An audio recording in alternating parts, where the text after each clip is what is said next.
সীমা সরকারের সকাল শুরু হয় সূর্য ওঠার আগে। ঘুম থেকে উঠে ছেলে ক্লাসে যাবে, শুরু হবে আরও একটা কর্মব্যস্ত দিন।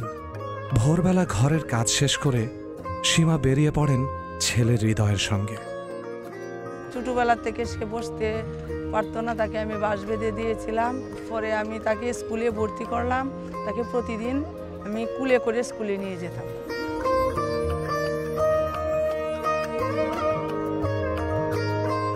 আমার স্কুলের ক্লাস হতো 2-3 তলায়, কখনো কখনো এই 2-3 তলায় ক্লাসটা কখনোই আমার পড়াশোনার জন্য বাধা হয়ে দাঁড়ায়নি। মা আমাকে কোলে করে 2-3 তলায় ক্লাসে নিয়ে যেতেন, আমাকে ক্লাসে বসিয়ে দিয়ে আসতেন, তারপরে আবার নিচে অপেক্ষা করতেন আমার ক্লাস শেষ হওয়া পর্যন্ত। তো ক্লাস শেষ হলে আবার সেই 2-3 তলা থেকে আমাকে নামিয়ে রিক্সা করে আবার বাসায় নিয়ে আসতেন। তো এভাবে আমার পড়াশোনাটা চলতে থাকে।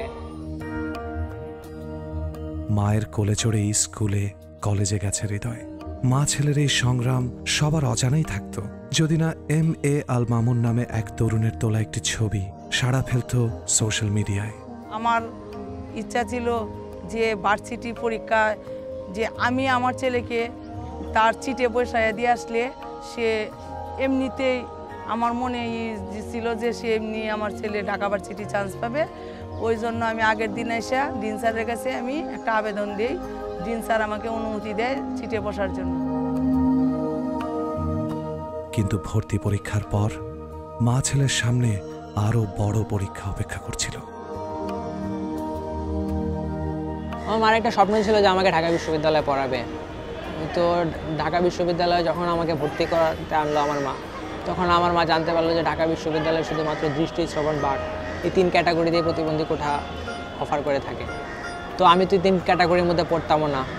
তাহলে আমার এই 3 ক্যাটাগরির মধ্যে না পড়ার কারণে কি আমার মায়ের স্বপ্নটার কোনো দিন হবে না? আমি কি ঢাকা বিশ্ববিদ্যালয়ে পড়তে পারবো না? আমার মা যে আমাকে নিয়ে এত পরিশ্রম করলো, তাহলে কি মায়ের পরিশ্রমটা ব্যর্থ যাবে?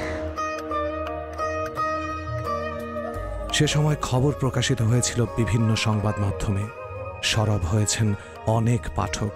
সীমা সরকার তখনও হাল ছাড়েননি, ছেলেকে ভর্তি করার জন্য চেষ্টা চালিয়ে গেছেন।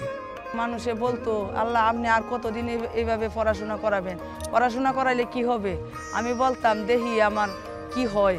তো এখন আমার ছেলে ঢাকা ভার্সিটি চান্স পাইছে, এখন আমি একটা বাসা নিছি।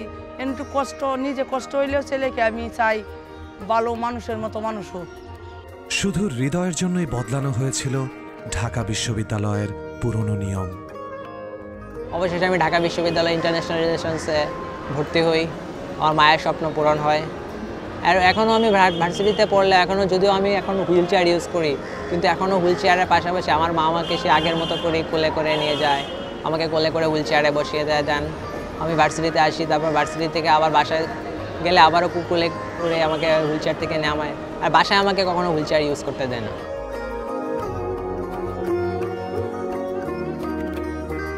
সীমা সরকারের এই সংগ্রামকে সম্মান জানিয়েছে বিবিসি।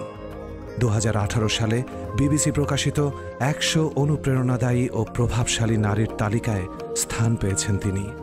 এই 100 জনের মধ্যে রাজনীতিবিদ আছেন সমাজকর্মী, লেখক, গবেষক, শিক্ষক। 81তম অবস্থানে সীমা সরকারের নামের পাশে লেখা আছে ফুল টাইম মাদার। সীমার মতো সীমাহীন প্রত্যয় নিয়ে এগিয়ে যাচ্ছেন যত নারী, তাদের জানাই শ্রদ্ধা। যদি কখনো আমি আমার নিজের পায়ে দাঁড়াতে পারতাম, তাহলে আমি আমার মাকে একটা স্যালুট জানাতাম।